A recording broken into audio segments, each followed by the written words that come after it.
Let's rewind to a time before the world knew North and South Korea as rivals. Before 1945, Korea was a single nation, but not a free one. From 1910, the entire peninsula was under harsh Japanese rule. Life was tough, and Koreans longed for independence.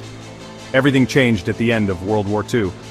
With Japan's defeat in 1945, Korea was split in two, almost overnight. The Soviets took control of the north, while the US held the south. What started off as a temporary division along the 38th parallel soon became permanent. By 1948, two very different countries emerged.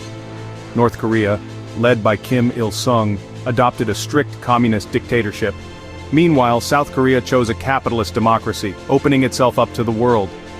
Tensions boiled over in 1950, when North Korea launched a surprise invasion of the South.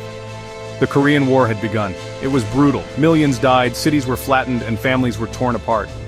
After 3 years of devastation, the war ended in stalemate. There was no victory, just an uneasy armistice. To this day, North and South Korea are still technically at war. What happened next set the stage for everything we see today.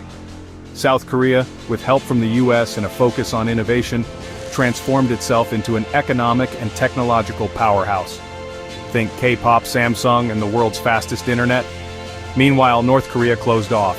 It doubled down on military might, poured resources into nuclear weapons, and kept tight control over its people.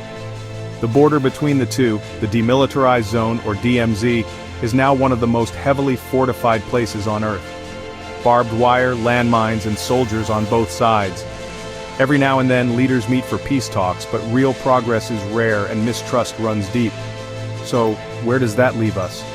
North and South Korea remain worlds apart, divided by politics, ideology, and decades of distrust. The dream of reunification is still alive for many, but as history shows, it's a dream that's complicated and far from guaranteed. That's the story of how one nation became two, and why their division still shapes our world today.